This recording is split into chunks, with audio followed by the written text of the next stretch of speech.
Les relations avec les musulmans sont excellentes.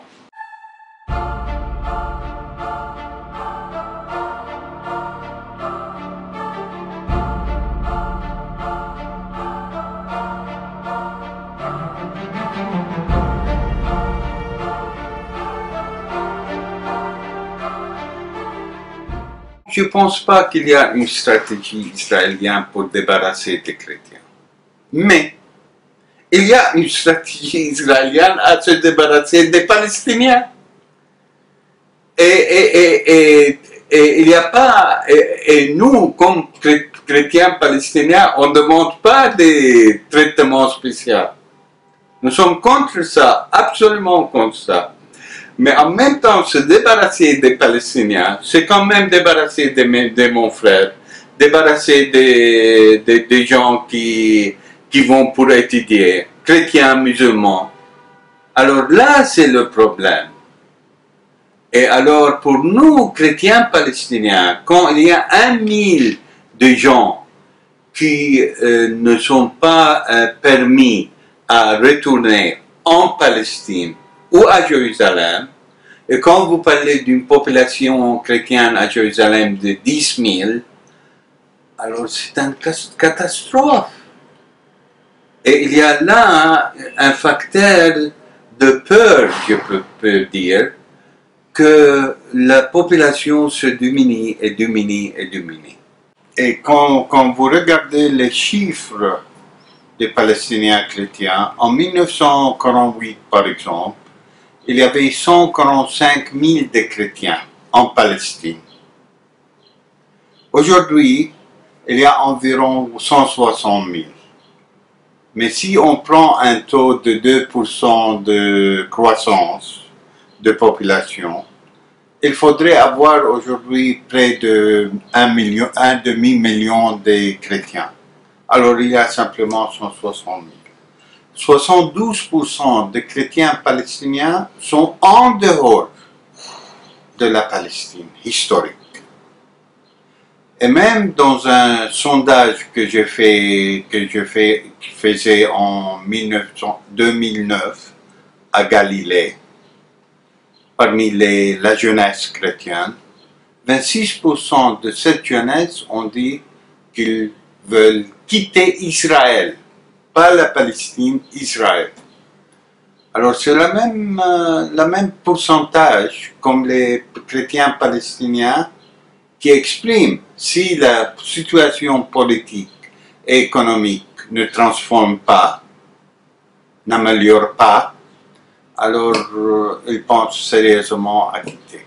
Parce qu'en 1948, il y avait 726 000 de réfugiés palestiniens, y compris 60 000 chrétiens palestiniens, comme ma famille, mes parents et moi-même, qui ont quitté Jérusalem-Ouest pour venir à Jérusalem-Est. Alors c'est une tragédie. C'est pas en Europe, malheureusement, les gens ne discriminent pas entre arabes et chrétiens et musulmans. Alors quand vous parlez des Palestiniens en général, les gens comprennent strictement musulmans. Mais ce n'est pas la réalité. Et il y a des gens qui me demandent tous les jours, pourquoi pas les chrétiens palestiniens sont un pont pour la paix? Je dis, nous sommes un pont pour la paix, mais il faut comprendre que nous avons passé par la tragédie de Nakba en 1948. Et c'était très très difficile pour nos parents. Ce n'était pas une chose simple. Alors cette tragédie de Nakba, on continuait à vivre ça parce que, à mon avis, c'est lié aux justices. Et alors nous, par exemple, mes parents, jamais ils ont parlé de mal sur le peuple juif ou sur les juifs. Mais en même temps, ils ont exprimé une fois, et 2 fois, 3 fois, toujours, ils ont exprimé leur, comment on dit, leur sentiment, même de dépression, d'être déprimés, qu'ils ont devenu des réfugiés. La justice. Et là, la justice. Et là, la justice. Et on parle de la charité chrétienne. Alors, où est la charité chrétienne quand vous, comme chrétien palestinien, vous êtes, vous devez quitter votre maison? Même hier, mon frère Antoine, qui est à Sydney depuis 1978, il m'a dit, est-ce que je peux retourner avec ma famille? Alors je disais, c'est une des impossibilités pour vous de revenir avec votre famille. À cause du refus des autorités israéliennes de délivrer un permis, un visa de résident permanent? C'est ça, c'est ça. Ils disent, votre centre de vie, c'est à Sydney, alors il faut aller là. Il ne faut pas retourner ici. Mais mon frère m'a dit, mais j'étais né là, à Jérusalem. Alors ma femme était née à Jérusalem. Alors qu'est-ce qu'on doit faire? Et même avec cette carte d'identité ici, bleue, que j'apporte, c'est possible que les Israéliens un jour vont me dire, bye bye, shalom, allez d'ici. Alors qu'est-ce que je peux faire? Qu'est-ce que je peux faire? Parce que les Israéliens mettent les lois, font l'implémentation, l'exécution des droits qu'ils mettent, et nous sommes vraiment les victimes. Et si on dit on veut parler avec un avocat, parler avec un juge et tout ça, il veut prendre du temps. Ils ont un système. Alors le système vous fait fatiguer, oui. On vous épuise. Et c'est ça. Éventuellement, vous dites, oui, vous dites, je veux ou payer ou trouver une autre manière pour arriver à s'installer, à continuer à s'installer à ma ville natale, Jérusalem. Je connais un cas d'une femme qui travaille chez les conseils britanniques, anglais, British Council, oui. Son fils a retourné, elle habite ici à Jérusalem. Et son fils a retourné de ses études aux États-Unis. Il a resté là 4 années. Alors les Israéliens lui disent, oh, malheureusement, vous n'êtes pas un résident de Jérusalem. Alors on ne peut pas vous donner l'autorisation de rester à Jérusalem. Et c'est sa ville natale où il était né. Les relations avec les musulmans sont excellentes. Et moi, je peux dire que quand j'écrivais une pièce à Facebook,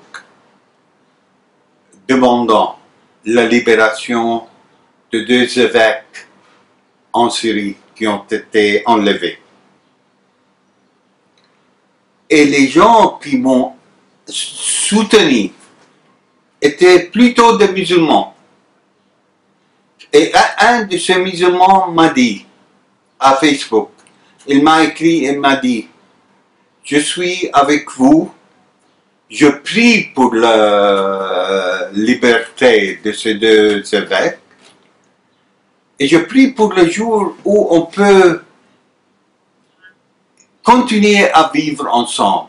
Et il m'a dit, il a ajouté, il a dit, je ne peux pas penser de Jérusalem et de la Palestine, même de la Jordanie, de la Syrie, de l'Égypte, sans la présence des chrétiens. Maintenant, avec la montée de l'islam politique, il y avait vraiment des questions d'identité. Et plutôt le musulman moyen, average Muslim, you know, le musulman moyen, pense que l'identité islamique, plutôt, c'est l'identité centrale. Alors ça, crée des problèmes d'identité. Mais on reste toujours liés l'un à l'autre.